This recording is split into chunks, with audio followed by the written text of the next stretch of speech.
రాజశేఖర రెడ్డి గారి 76వ జయంతి.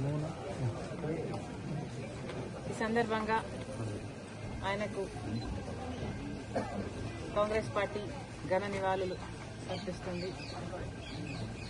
రాజశేఖర రెడ్డి గారు ముఖ్యమంత్రిగా 2 సార్లు గెలిచారు.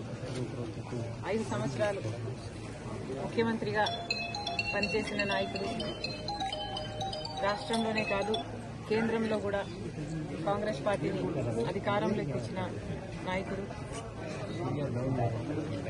ఆయన పరిపాలన, ఆయన పథకాల వల్ల కోట్ల మంది తెలుగు ప్రజల జీవితాలని తాకినవాడు. ఆరోగ్యశ్రీ, ఫీజు రీయింబర్స్మెంట్, 108, జలయజ్ఞం ఇలాంటివి రాజశేఖర రెడ్డి గారి మార్క్ పరిపాలన. ఇచ్చిన మాట తప్పకపోవడం, మడమ తిప్పకపోవడం రాజశేఖర రెడ్డి గారి మార్క్ రాజకీయం. రాజశేఖర రెడ్డి గారు చనిపోతే ఆ బాధను తట్టుకోలేక, ఆ నిజాన్ని జీర్ణించుకోలేక ఆయన వెనకాలే దాదాపు 700 మంది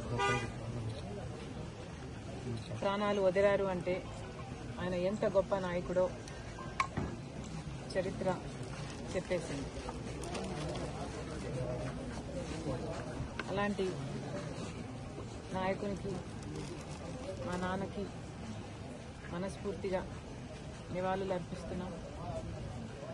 రాజశేఖర రెడ్డి గారి అభిమానులందరికీ మనస్ఫూర్తిగా నమస్కరించుకుంటున్నాం. ఈ సందర్భంగా రాజశేఖర రెడ్డి గారు ఉమ్మడి ఆంధ్ర రాష్ట్రానికి ముఖ్యమంత్రిగా పనిచేశారు.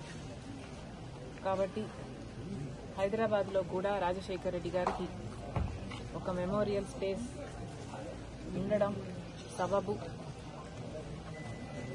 రాజశేఖర రెడ్డి గారు మరణించిన వెంటనే కాంగ్రెస్ పార్టీ అది కేటాయించినప్పటికీ ఇప్పటికీ అది అమలు కాలేదు. ఇప్పటికైనా ఇప్పుడు రేవంత్ అన్న గారు అక్కడ ముఖ్యమంత్రిగా ఉన్నారు. ఇప్పటికైనా హైదరాబాద్లో ఉమ్మడి ఆంధ్రప్రదేశ్ ముఖ్యమంత్రిగా పనిచేసిన రాజశేఖర రెడ్డి గారికి ఒక మెమోరియల్ స్పేస్ ఏర్పాటు చేసే దిశగా పనిచేయాలని రేవంత్ అన్న గారిని మనస్ఫూర్తిగా రిక్వెస్ట్ చేస్తూ, ఇదే విషయం మీద సోనియా గాంధీ గారిని కూడా అడగడం జరిగింది, లెటర్ రాయడం జరిగింది. కాబట్టి ఇది వెంటనే అమలు చేస్తే రాజశేఖర రెడ్డి గారి అభిమానులందరికీ రాజశేఖర రెడ్డి గారిని తెలంగాణలో, హైదరాబాద్లో కూడా వాళ్ళు వెళ్లి తలుచుకోవడానికి, నివాళులు అర్పించడానికి అవకాశం ఉంటుంది. ఎందుకంటే ప్రస్తుతం కనీసం ఆయన జయంతికి, వర్ధంతికి కూడా ఆయనని స్మరించుకునే అవకాశం అనే మెమోరియల్ స్పేసు తెలంగాణలో, హైదరాబాద్లో లేకపోయింది.